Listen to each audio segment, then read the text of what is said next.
Ladies and gentlemen, Tom Segura.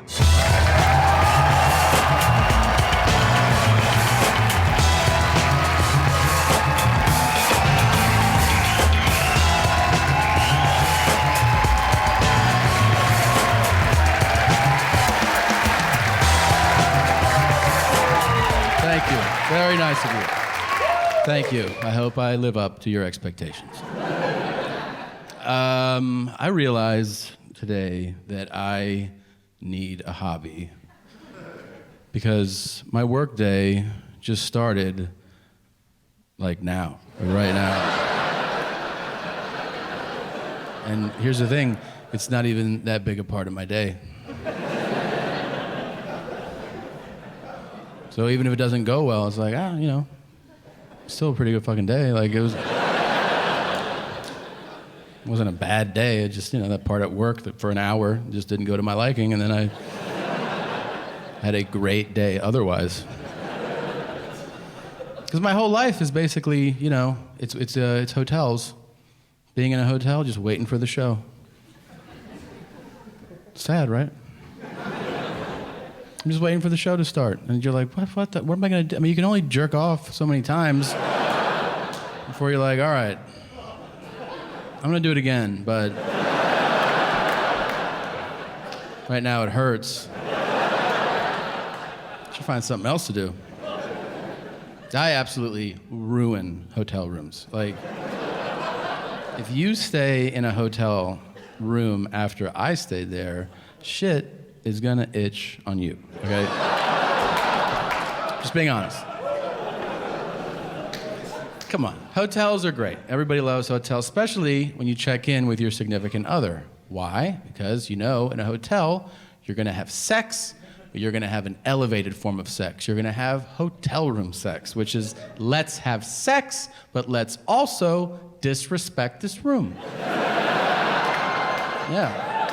I do that too, except I'm alone. Like, I always wipe my balls on the curtains because I know they don't change those. Think about that the next time you want some sunlight.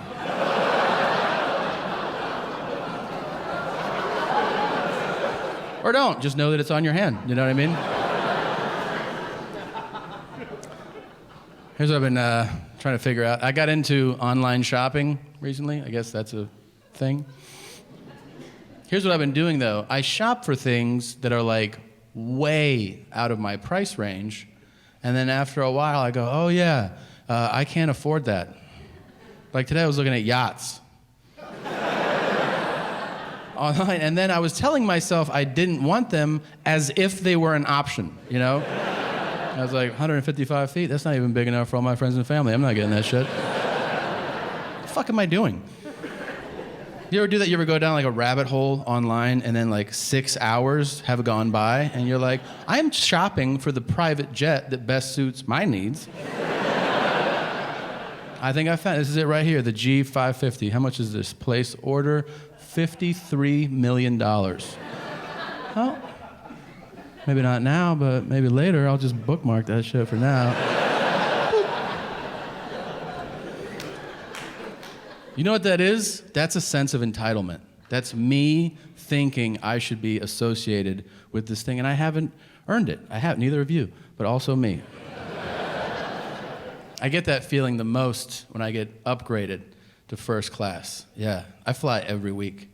I never buy first class ticket, I buy coach tickets. I buy them so much, I get bumped up to first class. I'm telling you, the moment I get bumped up to first class, I get washed over with this feeling. I'm like, look at these fucking poor pieces of shit on the flight. Ugh.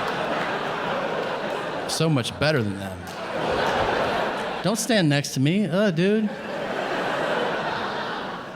I dare you to try to come up from coach and use the first class bathroom when I'm there. I'll put my hand on your chest, okay?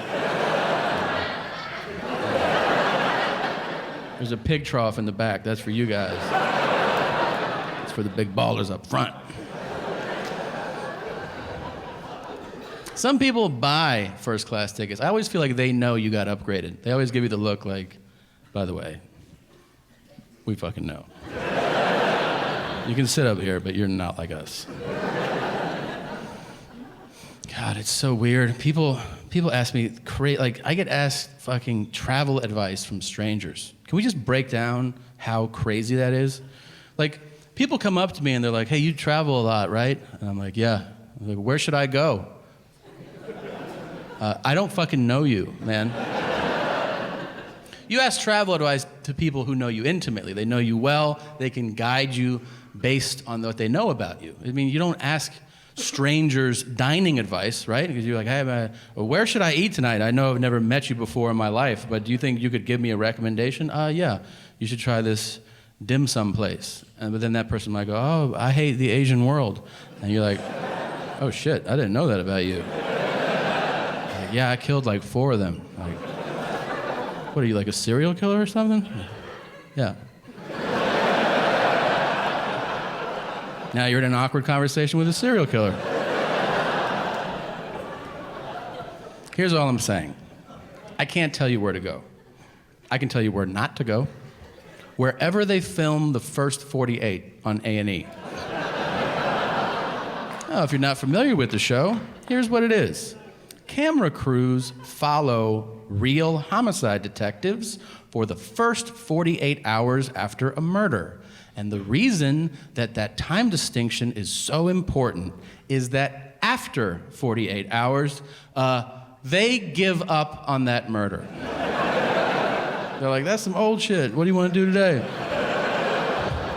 You're like, how about you keep trying to solve that murder, man? That shit happened on Monday. It's Wednesday. We're not going to solve that shit. Really.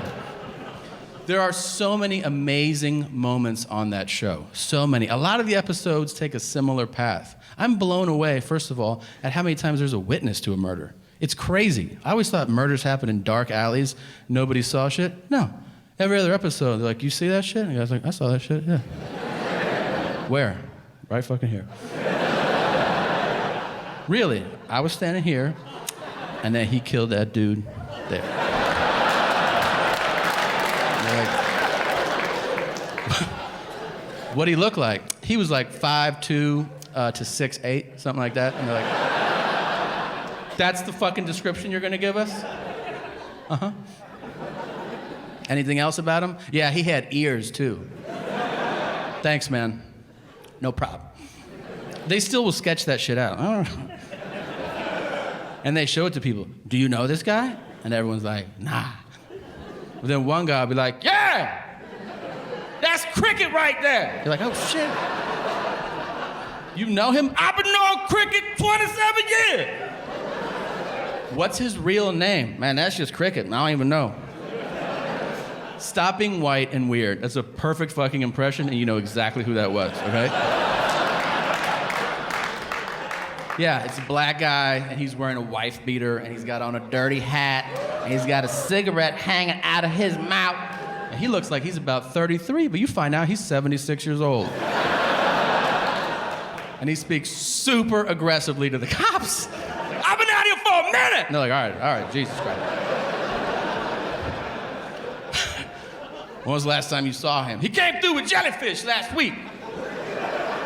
They were looking for some smoke. And they're like, all right, Jesus Christ. They always cut to the whitest detective from that guy, too. They cut from that guy to the guy who's like, I don't think he's going to help us out. We're going to have to find Cricket on our own. That show has the best moment in television. It's the most dramatic thing you could ever see, because it's real life, and that is the interrogation. The interrogation is amazing, because here's the thing about drama. If you want to have a great, dramatic moment, raise the stakes. Guess what? There's no higher stakes than somebody being questioned about taking somebody else's life. It's inherently compelling television. It is also super serious. But the detectives insist on using the suspect's street name, so the whole thing turns into a fucking cartoon. Like, they're literally like, your life is on the line. We need to talk to you. Why don't you have a seat? Little stank, why don't you sit down for a second? Did you or did you not know Dookie shoes? I don't know no Dookie shoes. I got a picture of you hanging out with Dookie shoes. I mean, I seen them. I don't know. And then they'll throw one bit of evidence against the wall, hoping it'll solve the case. They'll be like, well, we were talking to Namin, and he said that you were at the 7-Eleven last week. And he'll be like, yeah, I shot him in the face. And you're like, God damn, really? That's all it took to break you? Dude, lie. Lie for longer. You can kill somebody, you can't lie for 10 fucking minutes about it? Like, dudes will break on anything. They'll be like, we heard you had on a blue shirt last Friday. Yeah, I stabbed those 4 people. Dude, a lot of people have blue shirts, man. You can still get out of this. Here's what I've learned watching that show, okay? Lawyer up. You can't handle that shit. Everybody's like, I'm gonna talk to the cops and straighten this whole thing out. You're gonna do 25 to life. Have fun with that, man. Nobody asked for a lawyer. I've seen 300 people get interrogated on this show. 2 of them were like, can I talk to a lawyer? And both times the detectives were like, fuck! And then at the end of those episodes, it said on the screen, all charges against Tayshawn were dropped.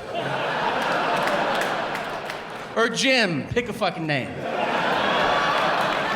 Let's be honest, there's no Jims on the show. I've seen every episode. And none start with, hey, Bryce, can we talk to you for a second, man? Where were you last Friday? I was over at Tanner's house. Then Skylar had a party, so we went over there. And then we picked up Connor and we had pancakes. Sorry, bro. The detective, bro. I swear to God, there's no more liberating and fun thing to do in this world than scream in your best aggressive black guy voice. Holy shit. So much fun. I highly recommend you do it. Not if you're black. If you're black, you already do it. But if you're white, do it. Do it in public. Do it where there are black people. And here's a little secret. If you do it well, there's a possibility that a black guy will yell back in return. I do it all the time. I live in Los Angeles. Pick your spot. I go to Crenshaw. There's never a shortage there.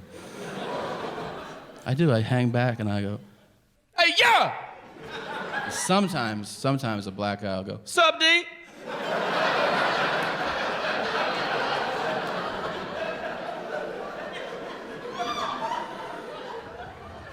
I did it to Big Daddy Kane one time. I swear to God. I swear, hand to God. If you don't know who Big Daddy Kane is, you can go fuck yourself, okay?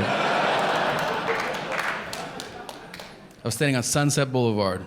A limousine pulled up. Like, for Sunset? Really? All right. A limo pulled up, like, I don't know, 30 feet from me. I was just like, all right, see the door open. Who's getting out of this limo? Expecting, like, a bachelor party or some shit.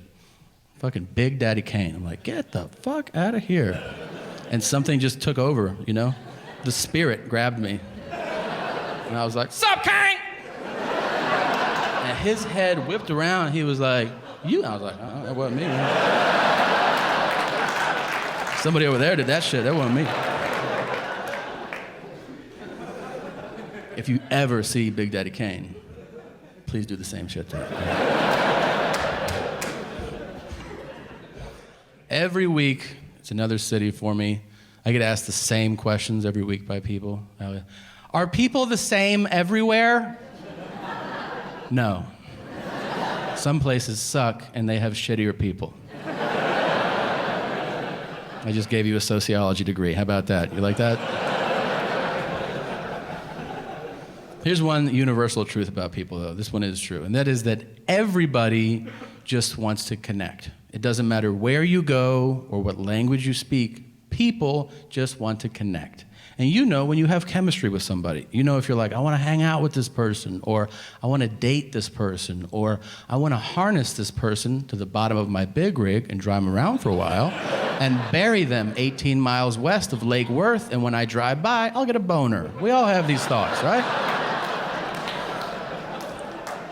Sometimes there's nothing there, and people try to force a connection. I think that's just rude. I'm checking in a hotel a few weeks ago. The guy comes from behind the counter. He goes, where are you from? I said, Los Angeles. And he goes, yeah, I got family in Denver. And I was like, what a coincidence. And he goes, yeah, they got a furniture store. And I was like, I like to sit on furniture. We're 2 for 2. I have shoes on. Do you have shoes on? Do you like to walk around? Let's fucking party. There's nothing there. Sometimes there's nothing there, and that's okay. You're not supposed to connect with everybody on the planet. That would be absurd. You should embrace that. I've been doing this, you should do this too. Next time you're at a bar, or you're just out, walking around, and somebody goes, hey man, you just go, nope. I'm all friended up. And if they're like, I just want to know what time it is, be like, I only tell my friends what time it is. You'll feel like a dick, but then you get over it real quick. I feel like no matter where I go, 10 times a day, I find myself asking myself this question.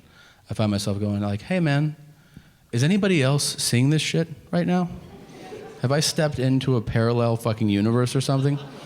Like, I went to buy a coffee just a few weeks ago from a coffee place. Just so there's no confusion, I didn't go to a shoe store, I went to a coffee place, okay? I go up to the lady behind the counter and I go, can I have a coffee? And she goes, well, we have a special promotion. And today for $2, you can get this drink and it has vanilla and there's whipped cream and there's sprinkles on it.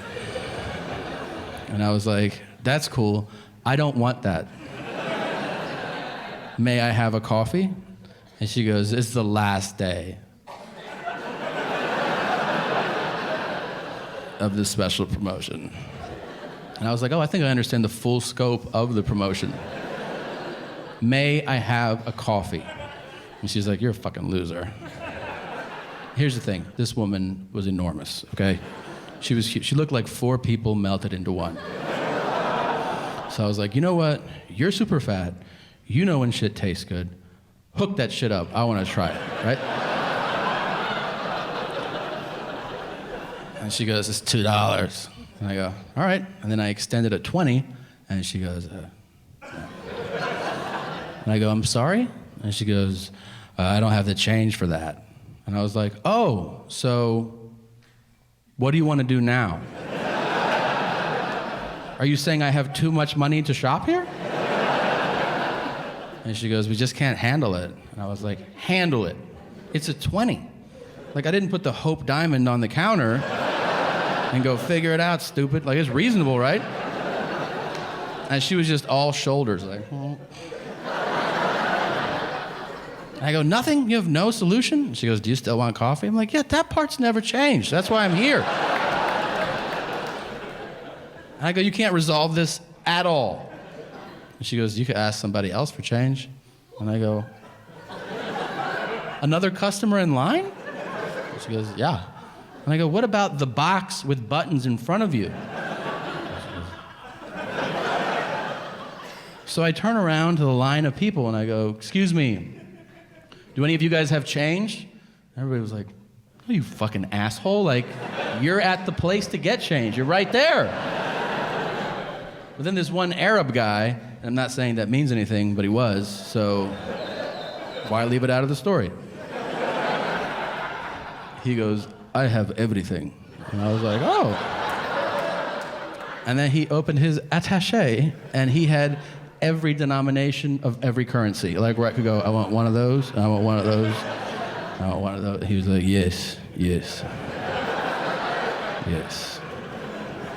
Now enjoy your pussy drink. And I was like, okay, all right. And I want you to know something. I drank that pussy drink, and that's the best shit I've ever had in my entire life. Pussy drinks forever. I'm not sure that's what they're called, so take your chances, but it would be cool if you went to a Starbucks tomorrow and you're like, can I get a pussy drink? And they were like, I think I know what you want. Hold on a second.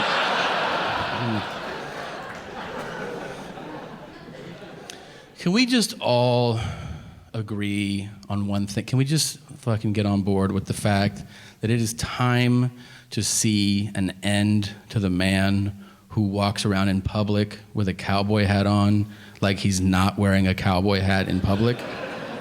I see these guys everywhere. Banks, grocery stores, airports. And now, not only do I see guys wearing cowboy hats, but they have adopted the cowboy persona, like where they think they're actual fucking, like the... Well, pardon me, ma'am. I'll tell you what. I'll tell you what. I'll tell you what. You look fucking ridiculous right now. Like you're a cowboy? Really? Cock-a-doodle-doo. Bang, bang, bang, bang, bang, bang. Fuck out of here. Here's all I want from cowboys. Just be cowboy all the way, all right? Work with livestock. Like if somebody says, let's go get a beer, I want to hear you say, I gotta shave some sheep. End your disputes with a pistol. If somebody cuts you off in line, be like, meet me at the saloon at noon. I'm a cowboy. And you better ride a horse everywhere. If you wear a cowboy hat, you shouldn't be allowed to sit in cars or look at planes. You should just be like, I tell you what. I tell you what. San Francisco sure is a pretty city. Yeah, I'll see you there in 6 months when you get there on your fucking horse. If you're a cowboy, then I am a knight. I'm a knight, and I'm gonna wear armor every day in case somebody wants to joust, and you leave me alone because I'm doing the queen's work, okay, mummy? You know who likes to be cowboys more than anybody? You know who? 3-year-olds. Because they're not developed yet. And they go, mommy. And you go, yes, you're a cowboy. And your sister's a princess. And your father's fucking Batman. Because you live in La La Land, you don't know what's going on right now. Cowboy hats should come with class rings. So I feel like the same guy that buys one buys the other anyway, you know?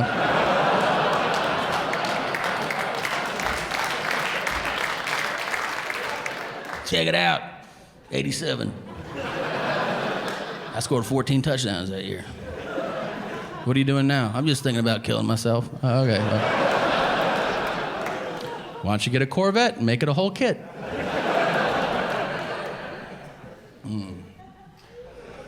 I just realized I do have a hobby. It's probably the saddest, most pathetic hobby there is, and that is just watching television shows.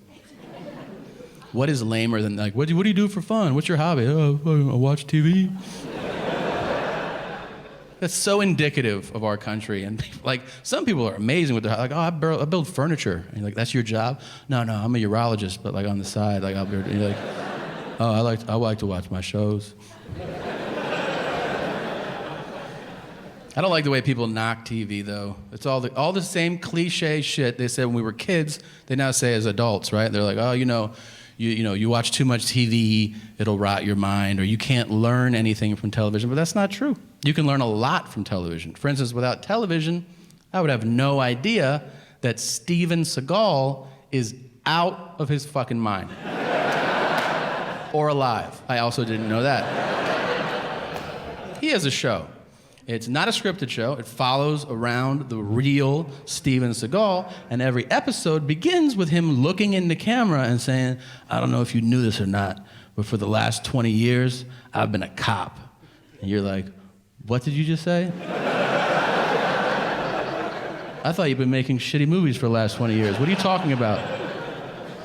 You watch the show, he has the most unlikable quality in a human being, which is that he is an expert in everything. Literally, if a dog walks by, he's like, that's a Shih Tzu boxer hound mix right there.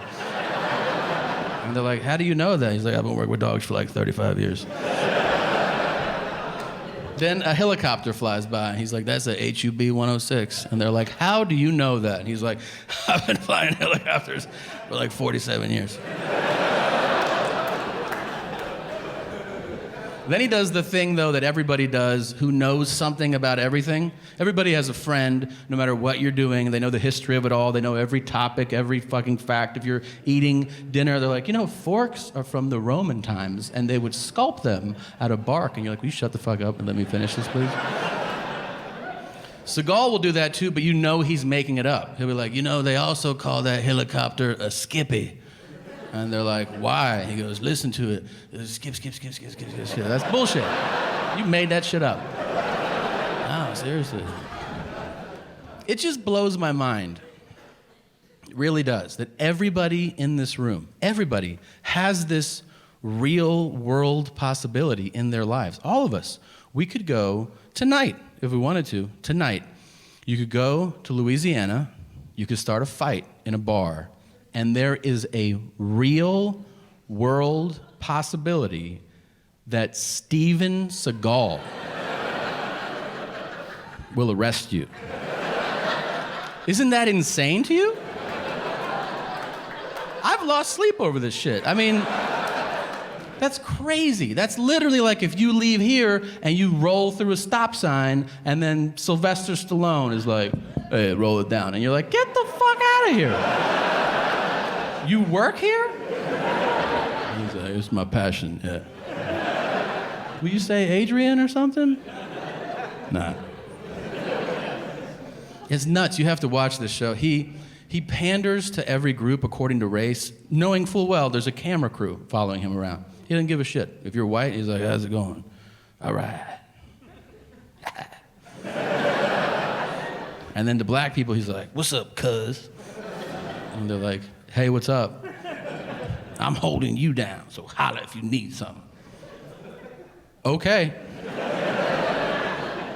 And then to all Latino, Spanish-speaking people, he insists on speaking horrifically broken Spanish, even if they start the conversation in English. If they're like, hey, yeah, I called 911, thank you for coming. The thing is, he's like, hola. Mucho queso. He's like, I think my English is way better than your Spanish, man. He's like, no, gracias. No. And then to all Asian people, he bows, regardless of where he meets them. If you're Asian and you cross Steven Seagal's path, he's like, yeah. And you sit and they go, hey, I was born here, you dick. Like, you don't have to do that. And he's like, sorry, I've been doing martial arts for like 85 years.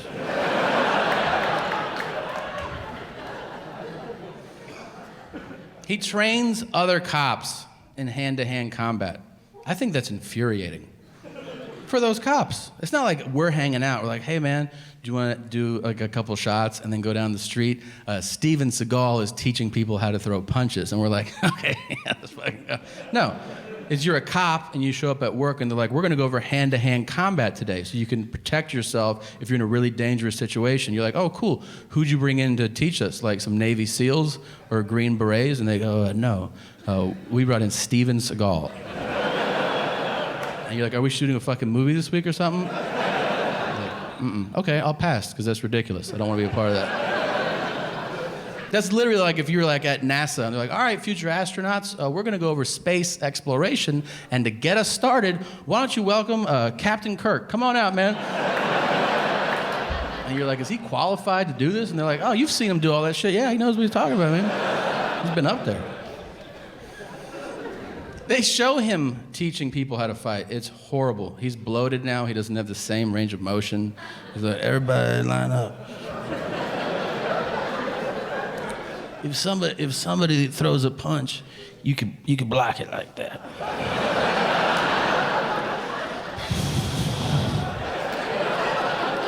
And then you can kick him in the throat like that. Are you kicking a child in the throat right now? Some people's throats are down there.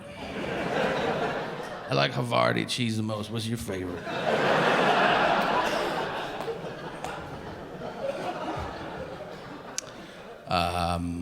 I'm sorry that I'm fat. I just realized how fat I was by how winded I got from just doing those little motions.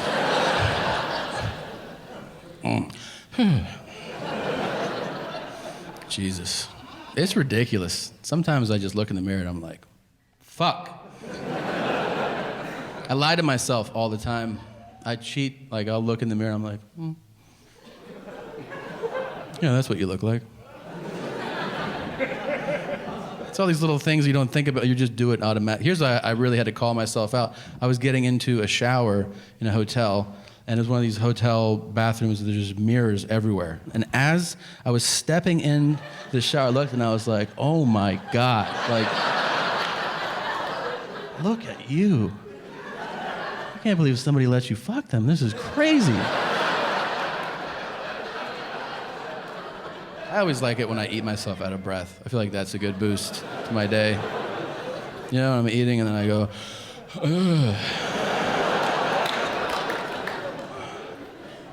It's better a few moments later when you get to think about it. You're like, why did I just stop to take a deep breath? Oh yeah, my body also needs air. You fat fucking turd. I did the fattest thing you can do a week ago. Maybe not the fattest thing. I think the fattest thing you can do is probably eat another fat person, right? Like if you're fat and you see another fat guy and you're like, that guy looks delicious. You're super fat. I didn't do that. I did, however, go out to eat. I went out to breakfast. I had a croissant. Everybody knows what a croissant is, right? It's a flaky fucking thing. I ate one, and one is enough. And then I left this place, and I was walking down the street, and I saw a bakery, and I was like, I wonder what their croissants taste like. So I entered a second venue to shovel bread into my stupid fat mouth. And the big payoff is that when I was done, I got to go, oh no, the first place has better croissants. Yeah. I had catastrophic diarrhea this morning. And I just found out that not everybody does. Here's how I found out. We moved. My wife and I moved to a new place. In the new place, the living room couch is closer to that bathroom than it was in the old place. So the second day we were there, I go in there, I do my thing. When I walk out, my wife is no longer sitting on the couch. She's now standing, holding car keys. And she goes, do you need to go to the hospital? And I go, for what? She goes, for what just happened in there? And I go, what just happened in there? She goes, is that normal for you? And I was like, I don't even remember what happened, so I guess so. She goes, Jesus, how often do you shit like that? And I was like, every day. She goes, oh my God, is there blood in there? There could be, I don't know. I just go, Whap! And I hit flush.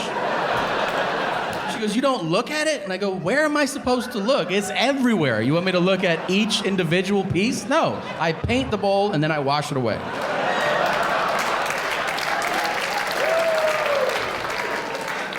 That's how I found out at 34 years old that not everybody has diarrhea every day. I feel like, wives have to get in one last jab, too. Because, first of all, this wasn't even an argument. This was a conversation, and she won the conversation, okay?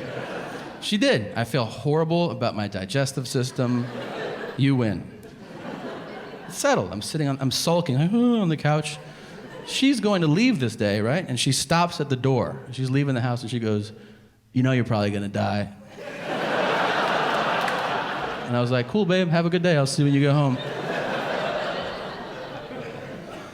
Then I started thinking about it. I'm like, maybe I am going to die. I went to the doctor that day. And I'm going to be completely honest with you. I went to the doctor, and I was like, all right, I'm just going to get a checkup, see what's going on. The honest truth is, I knew it wasn't going to be awesome, okay? I knew the doctor wasn't going to be like, you might be surprised to hear this, but you're perfect. Like, you're a perfect physical specimen, man. I knew that wasn't going to happen, but I didn't expect him to be a dick. Usually they're not. I feel like in my experience, doctors are polite, almost overly polite, where it's phony and condescending. When they go, oh, really interesting story you got there. Doctors do that because you're telling them a story, and doctors don't want to hear a story. Doctors want to hear, this hurts. Not, I was over at my friend Charlie's house, and we went to move the ottoman, and, you can use it as a coffee table, or you could use it as an ottoman, it's up to you. And your doctor's like, I want to blow my fucking brains out right now. I go in there, I sit on the exam table, which is my least favorite table to sit on in the world. It's the only table that in 30 years I've sat on where my feet don't touch the ground. So I feel like a fucking toddler waiting like...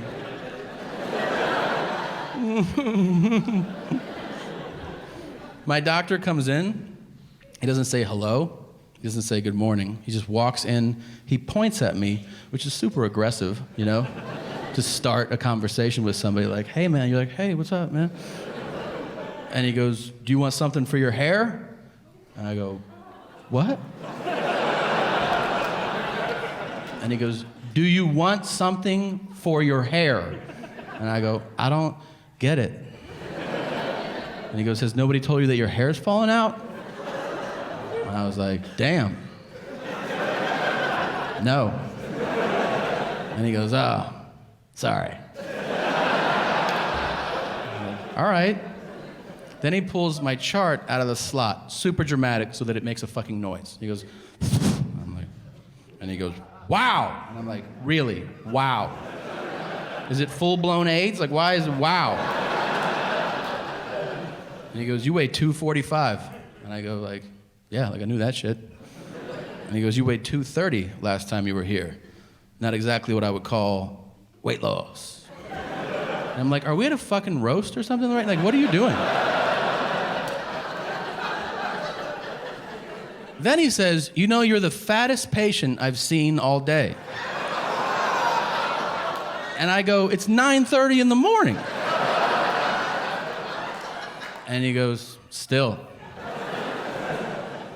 He's like, you know, we ran your blood work. It turns out your muscle enzymes are through the roof. And I go, yeah, man, like, I'm super strong. Like, how is that a problem? And he goes, they're off the charts. I'm like, even better. I'm probably your strongest patient, man. And he goes, I don't think you understand muscle enzymes. And I go, that's true. I don't know what they are. And he goes, well, the only way you could have them this high would be like, A, if you were an Olympic athlete, which clearly, you know, I'm like, dude, what is the deal, man? And he goes, the other way would be if you were a cocaine addict.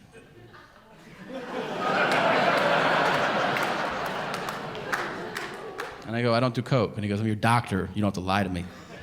And I go, I'm not lying. And he goes, I can't treat you if you're not going to be honest. And I go, hey, man, aren't cokeheads skinny? Isn't that like part of the deal? And he goes, usually, yeah. The nurse comes in. She takes my chart out of his hands, and she goes, oh, my God. His muscle enzymes are so high. Maybe he runs marathons. And my doctor goes, look at him. So at this point, I go, this was a lot of fun. Thank you for having me today. I'm going to leave now. And he goes, all right. And he goes, hold on a second. Do you have a ring on your finger? And I go, yeah. And he goes, you're married. And I go, yeah. And he goes, to a guy? And I go, no. And he goes, oh, I thought you were gay. And I go, why? And he goes, oh. I'm like, all right, dude. And he goes, hey, I'm just kidding. And I go, that's fine. He goes, but check it out. And he takes my chart and he shows it to me, and he had written gay ? On my medical chart. The thing that gets sent to other doctors has his inside, maybe he sucks cock joke written on it.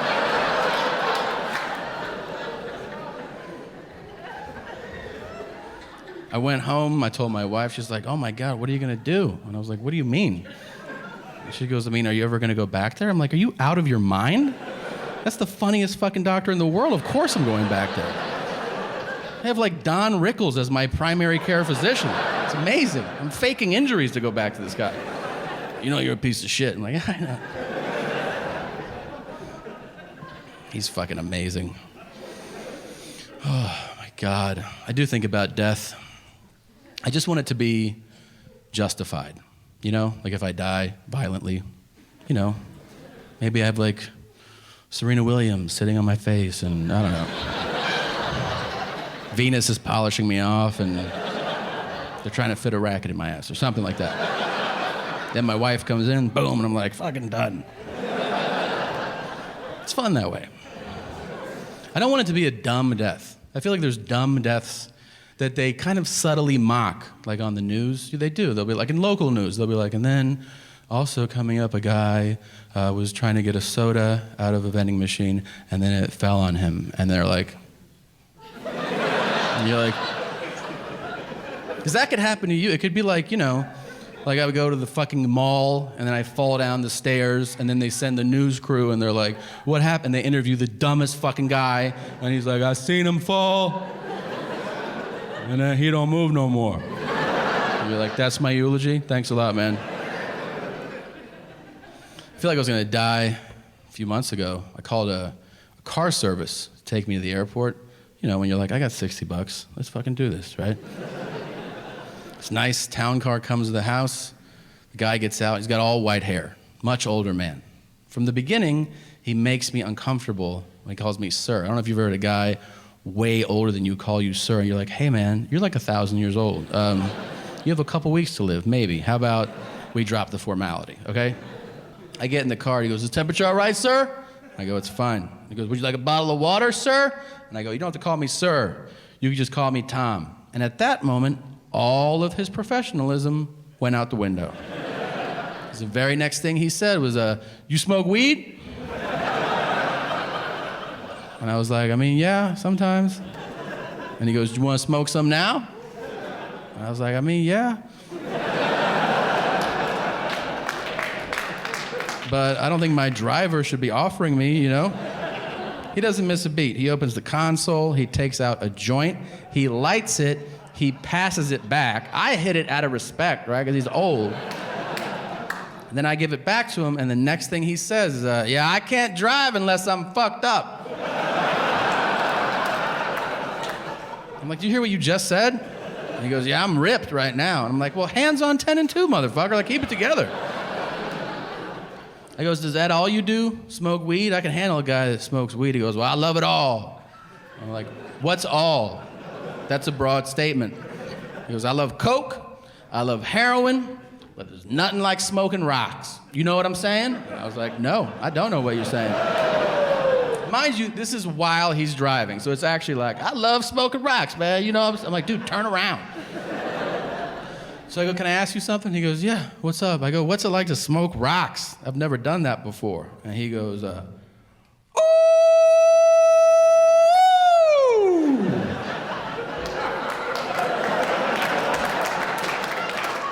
I was like, is that the whole sentence? Is that it?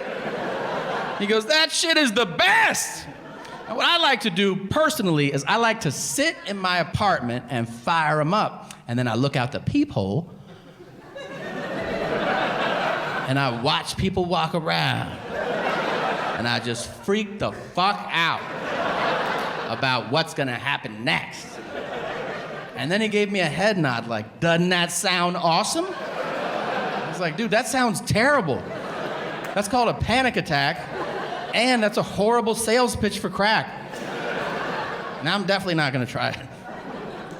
We pull up to the airport, and I go, it's none of my business, but I think you're too old to be messing with all these drugs. And he goes, I don't do it anymore, Tom.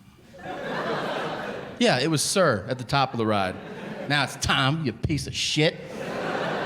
I don't do it anymore. I did it when I was younger. And I go, all right. And he goes, I mean, I still do it every once in a while. But you know what they say. If you do something every once in a while, it's not that bad for you. And I was like, dude, I think they mean that about like pizza and chocolate. Nobody ever means that for crack, just so you know. I've never heard, what are you doing? I'm smoking rocks. Well, not every day, okay? You crazy kid. Weed's not a big deal, though. I don't know what the fuck people make a big deal out of weed, you know? You see a change. I mean, states have it legalized. I don't know why the perception I find from other people about California, they think we're like the wild fucking West. Like people, they're like, oh, you live in LA, you guys just smoke joints and tell the cops to suck your dick, right? And I'm like, yeah, that's exactly right, yeah. You should do that too when you come out. LAPD's super into that. But take your joint, flick it out and be like, suck my dick, man. They'll laugh and high-five you, it's funny. It's so different. I mean, first of all right, let's be clear. If you get a medical card, one of the things that people don't know, they have expiration dates on them, and you have to renew your card all the time. And it's not what you think. It's not exactly the easiest thing. You have to get in your car, you have to drive down to a place. That's it. That's all you gotta do is get down there. Takes like 5 minutes. But my card expired 3 years ago. I still haven't renewed it.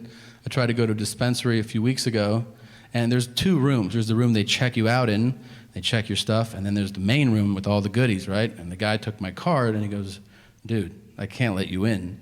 Your card expired 3 years ago. And I was like, come on, man. And he was like, all right. I was like, wow, I'm a really good negotiator, huh? I didn't really, well, once you put it like that, yeah.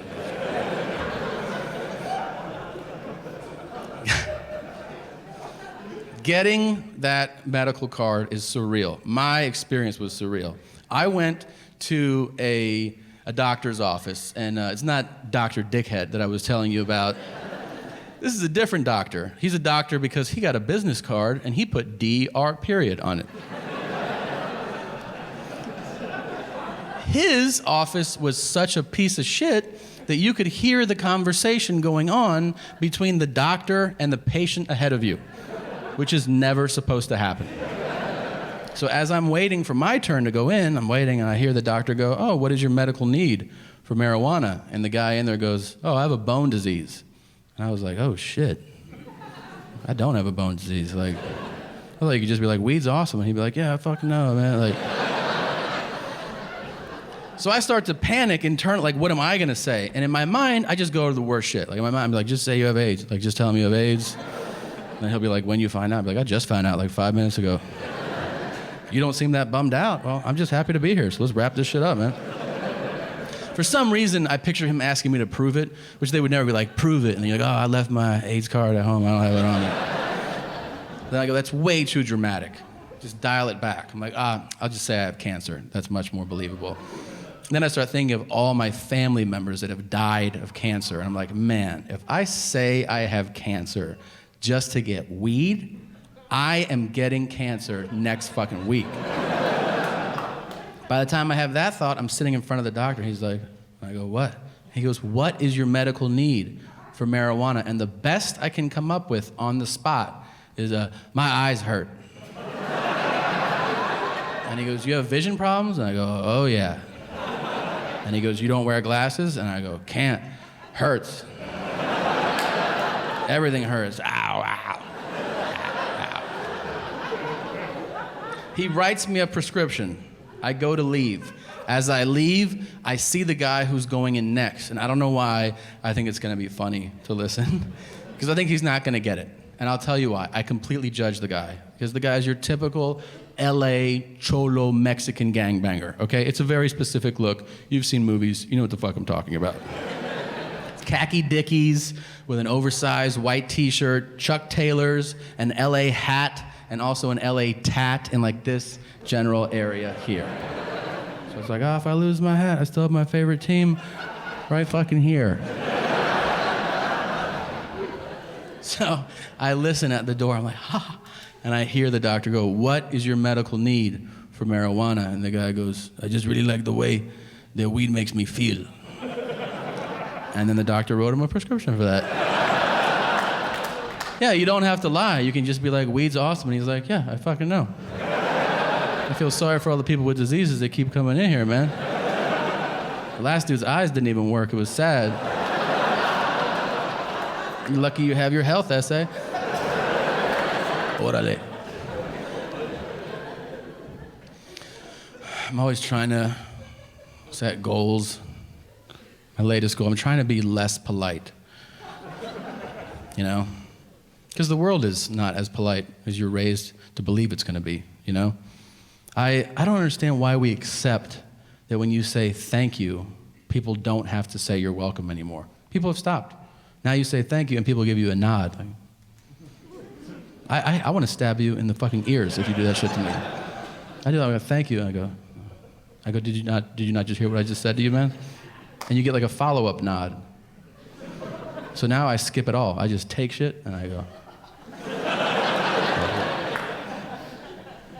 I find rudeness everywhere. I think the rudest person in the world is a person that waits outside of a grocery store with a petition for you to sign. What a fucking asshole you are. They do that, and you know why that's a shitty thing to do? They're systematically trying to ruin your happiness.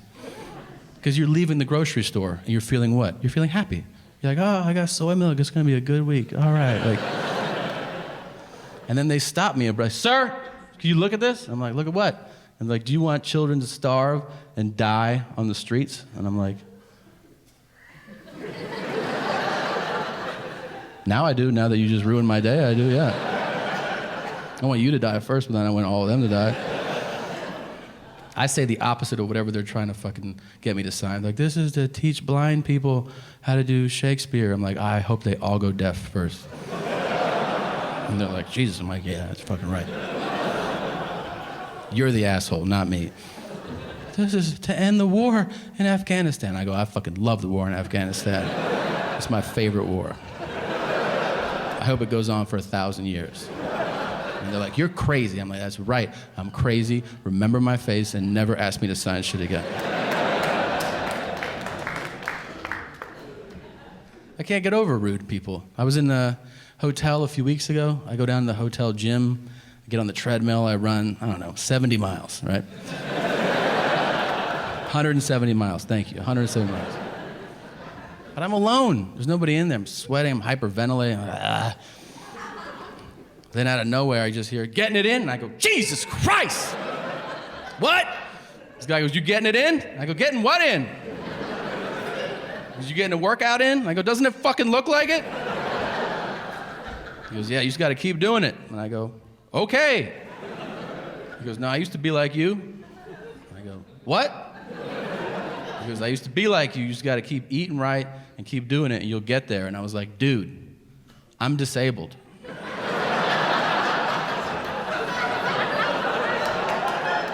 He was like, I'm sorry, I didn't know. Let me point something out. It's okay for me to make jokes about disabled people and people with horrible diseases because they make me uncomfortable and I don't want to be like them.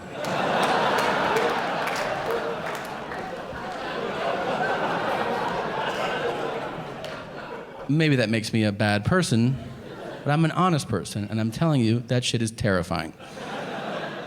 I don't want to be like them. Here's another bit of information. I also don't want to look at them. I don't.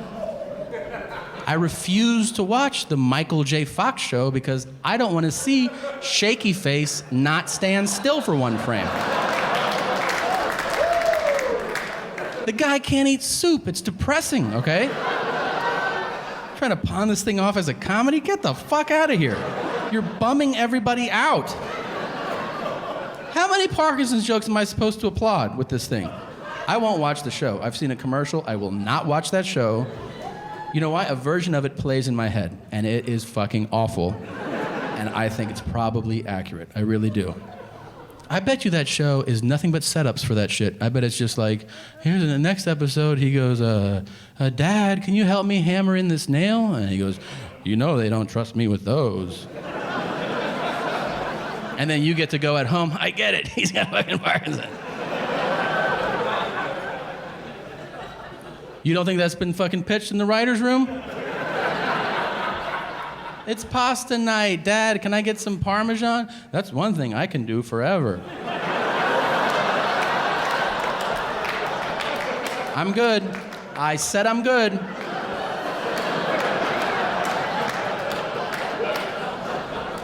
You don't think the episode idea has been talked about where he goes to work and his coworker gets to say, I gotta get my wife a vibrator. That's one thing my wife doesn't need.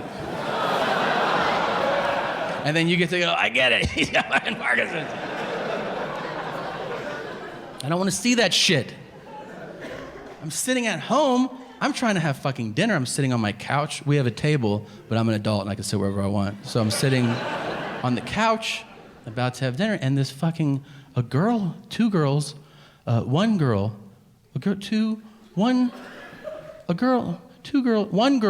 who has two heads on one body comes on, their heads face each other. Their heads are like, And they look like they're gonna grunt. They look like they're gonna go, like that, but they don't. This comes on TV. There's no warning on the screen like, hey, in a second, you might shit yourself. Put down whatever you're holding. Seriously. I'm sitting there about to eat chicken paprikash, and it's hot. And I go, and then I look up and I go, ah! 10 seconds later, I'm wiping the back of my legs. Now, I'll be honest. When she first appeared on screen, I was like, hey, lady, you've got something on your shoulder. No, you've got something on your shoulder. But then I realized, Tommy, why are you so upset? You love monsters. Now,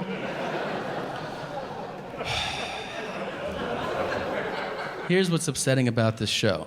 If you're gonna air a fucking freak show, which is what that is, do you mind? Could you please include the freaky shit? That's why we're watching. You watch this show, the two girls with the fucking one body, two heads, blah, blah, blah. They're like, what? Yeah, here's what she likes to do. She likes to get fucking her nails done. What's the problem? You're like, she has two fucking heads that face each other. Why are you cutting out scenes that I know exist? There's gotta be days where one of them is like, I feel like going out tonight. Well, I feel like staying home. Well, I control the legs. We're fucking going. Here's that. What about people that one of them loves and one of them hates? That has to happen. They have separate minds. We're going to Tony's house. I fucking hate Tony. Well, I'm gonna blow him, so you better get ready for ball duty.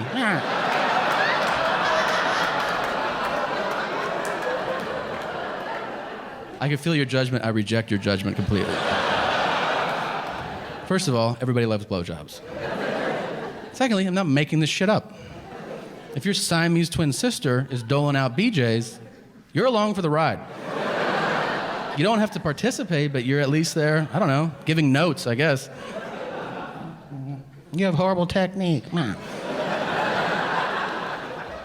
can see your teeth. Why is it so dry?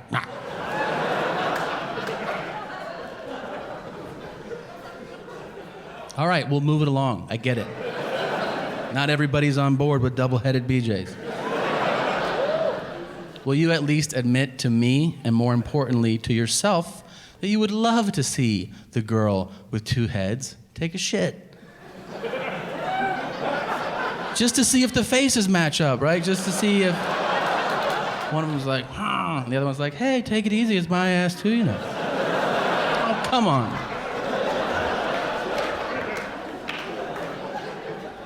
I really wish that each and every one of you could see my internet search history, because I think you would all say the same thing. I think you would all be like, this is one sick, twisted, deviant pervert who also loves current events. My history is literally a back and forth volley of like big sloppy tits smacked back and forth by 13 cocks.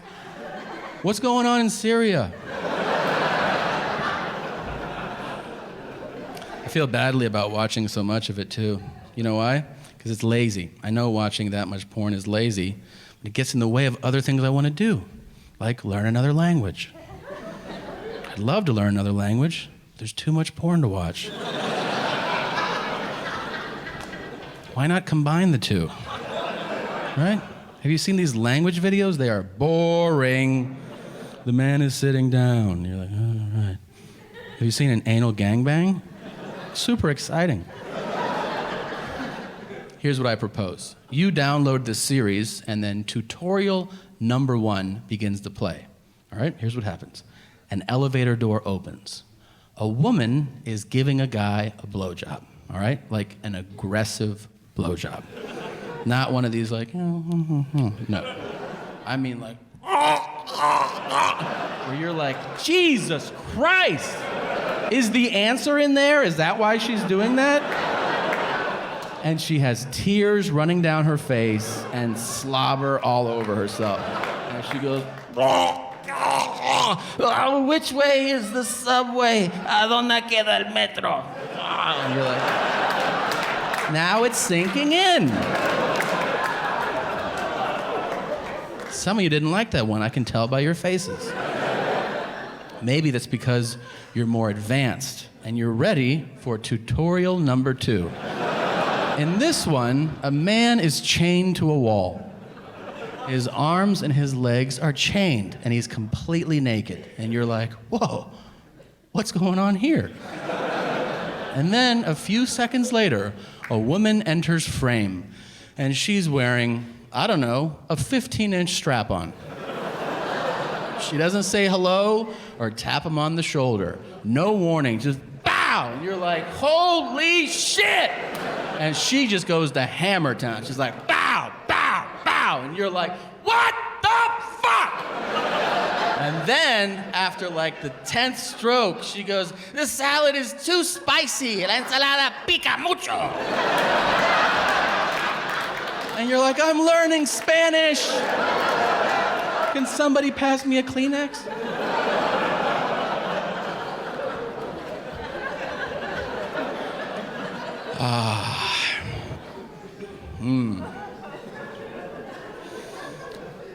I'm married. You like that segue? I like being married. I do. You see a lot of comics, you go to shows, and they'll be like, I love getting out of the house just so I can get away from that bitch. And you're like, wow, sounds like you married a real fucking asshole, man. That's awesome. I like it. You know the best part about being married is you get to stop pretending. And that's what fucking dating is. It's an act. You're on Broadway. For however long you're dating, you're doing an act. And it looks exhausting. This way, if you're dating, you've ever been out in public and you see married people look at you like this, and you're like, what the fuck are they looking at? They're tired for you. It's an act, and it's exhausting. You see it all. Dating is a guy going, just so you know, I'm this guy. And the girl's like, well, just so you know, I am this girl. And then you get married, and you're like, so can we knock this shit off? And she goes, I hope so, because I got to fart pretty bad. I've actually had to fart for like 4 years. Let that fart out. Sexually liberating to get married. It is. It really is, especially for men, because here's what happens. When you start dating somebody, you know your first thing is like, all right, you see the girl and you're like, I want to get in there. That would be, or however you phrase it in your head. All right. Right? And then you go on a few dates, and as you get closer to the act, the magical act happening, a lot of times a woman will ask a guy, she'll be like, oh, so like, what are you into? What do you like? And this is when a man's brain goes, don't scare her. You could fuck this up for us. So we lie to you, and we're like, oh, I like to hold hands, and I like if you go on my neck, that's cool. Then you get married, and you're like, I want you to yank on my ball bag like you're stuck at sea, and this is the only motor that's gonna take you home.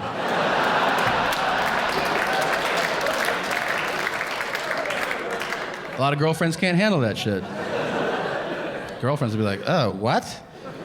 But a wife will go, that it? And you're like, oh yeah, I get you for like 50 years. She's like, yeah, I'll spit butter in your ass, whatever you want, man.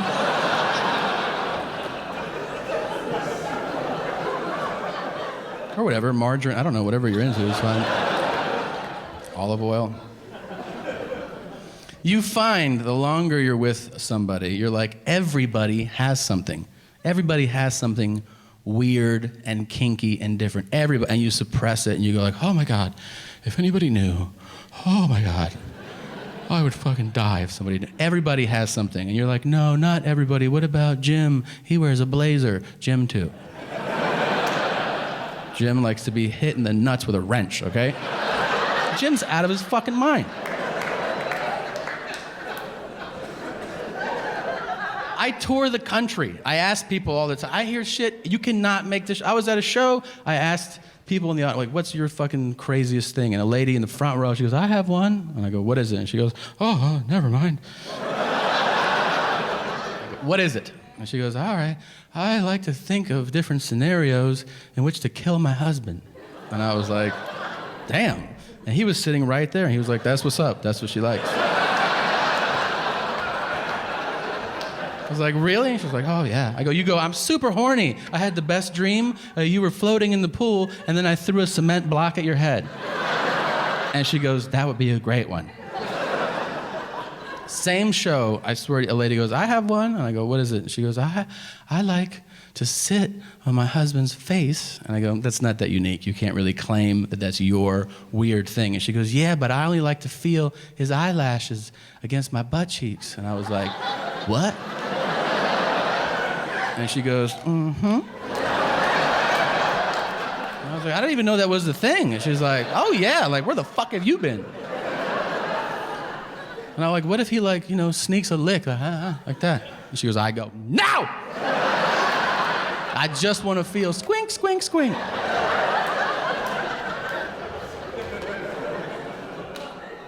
So stop feeling weird and sit on people's faces, all right?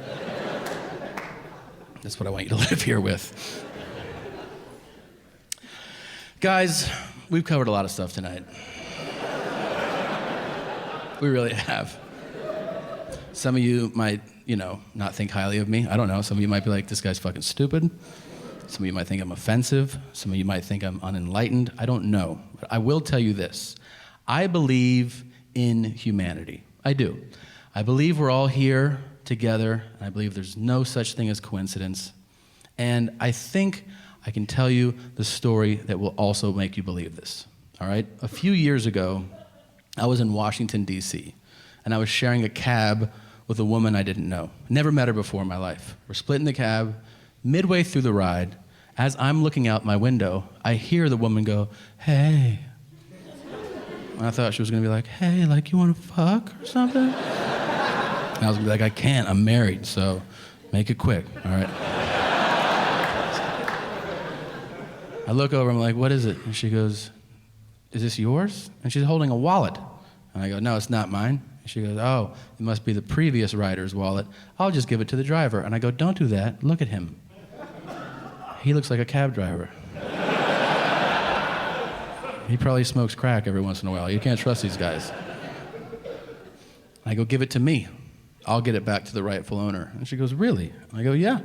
She gives me the wallet. Now I feel obligated to find the owner. But here's the honest-to-God truth. I really want to. I've always dreamed about finding a wallet. I don't know why. I dreamed I would find a wallet, I would open it would have $1,000 in it, I would get it back to the rightful owner, and it would turn out to be like Will Smith, and then he'd be like, do you want a helicopter? And I'd be like, yeah. And I'd be like, I got a family in Denver, do you like furniture? So I open this wallet, it has $2, a grocery store rewards card, and a community college ID. So I have found not Will Smith's wallet. But I still try to do the right thing. I call the grocery store, I explain the situation, and I go, can you help me out? And they go, no. We're a grocery store. We don't track people down. Eggs are on sale. Go fuck yourself. And I was like, cool, thank you for your help. Then I call the community college, and I speak to literally every department in the community college for 4.5 hours. Before I finally get a contact number, I call the number, and a man answers the phone who I can only imagine has never used a phone before. Because he actually answers the phone with a noise. So just to break this shit down, I don't know if you've ever used a phone before, but usually when you call someone, and they pick it up, they say, hello? That's fucking it. That's what people say when they answer the phone. Maybe if they're in a bad mood, what? Those are the two options. This man answers the phone, picks it up, and he goes, And I go, hello? And he goes, And I go, I'm gonna talk, and then you talk. And he goes, yeah. Like it was the first time someone explained to him how fucking phone calls work. Up until that point, he's just like, that made a noise, I'm gonna make a noise too. So I go, hey, I found this wallet. I was given your number. I'm trying to return the wallet. And he says, it's probably my son's wallet. He's always losing shit because he's a piece of shit. That's the first thing. I don't even know how to respond. I'm like, I go, well, can I give him his shit back? He goes, he's a real asshole.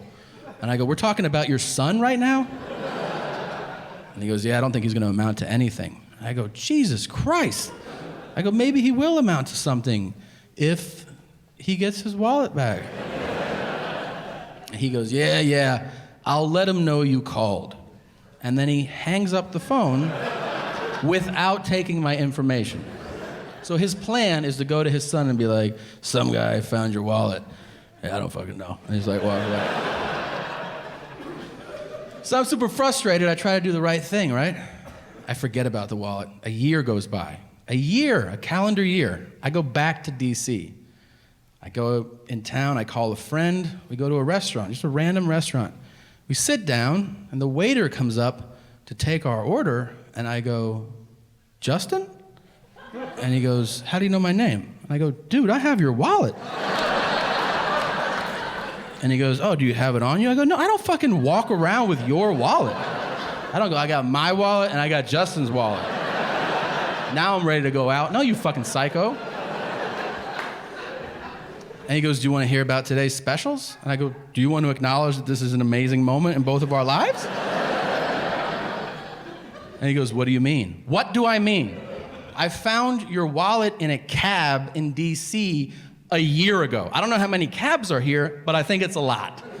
I got told no 100 times by 100 people trying to find you. My hotel room used to look like an episode of NCIS. There was pins and charts connecting shit to each other.